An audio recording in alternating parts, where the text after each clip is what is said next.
Hey, thanks for tuning in. You're watching shineesideup. Welcome back. Been about 2 months since I uploaded anything, and pretty much in that time I've been playing H1Z1. So if anyone's been wondering where I am, that's what I've been doing.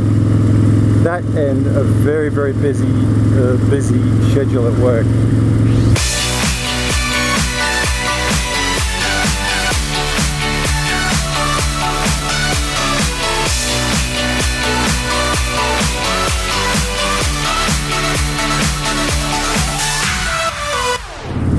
I've got 2 bikes sitting in the garage at home now, and I find myself only riding one of them, and it's not this one. So this is the first time I've been out on this bike for probably close to a year. I bought my Beamer in June last year, and it's April at the moment, and I pretty much, I reckon I could count on one hand the number of times I've been out on the breakout.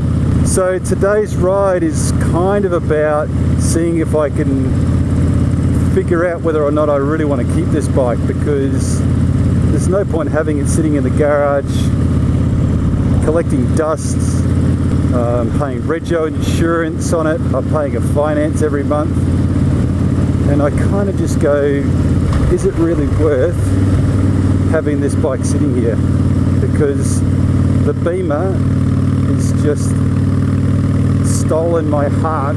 I suppose what I've got to do is go through all the pros and cons of the 2 bikes.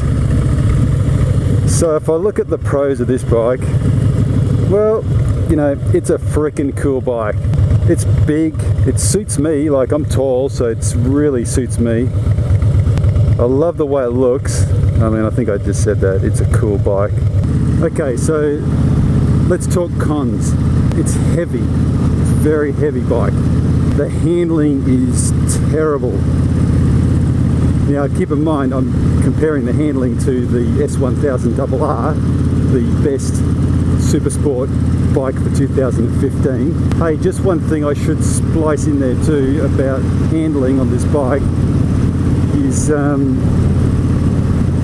I've got to cut it some slack, because it is raked out a little bit, and the rear tyre is 240 millimeters wide.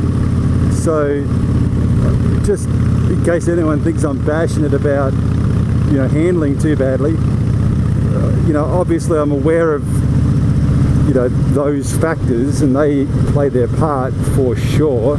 The lean angle is atrocious. You get these wear pegs on the end of the footrest, they're gone. They were gone within the first few months. They just wore away and snapped off. It's not as, from a power delivery perspective, it's not as responsive.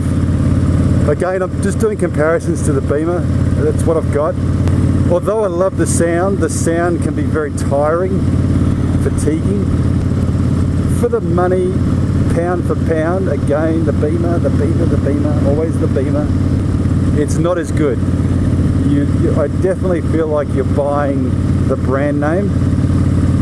You know, I paid more for this than I did the Beamer, and the Beamer has refinement coming out of its refinement, and technology coming out of its technology. Like, I didn't realize how good suspension can be until I rode the Beamer, and you know, it makes the Harley feel like it doesn't really have suspension. Like it's soft and cushy and springy and whatever, you know, it's firm enough, whatever. But in terms of being dynamic and, you know, keeping the wheels on the road, particularly in corners, if you get into a corner and it's a little lumpy, it just doesn't feel as settled on the road as it should. There's no cruise control. You know what, I think I've already made up my mind that it's time for this girl to go. It's really hard to say. I do love it.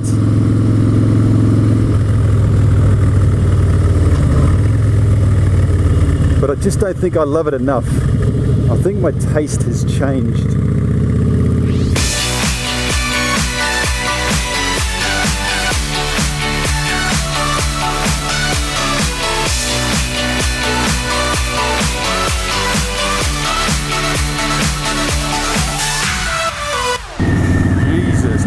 how close that was.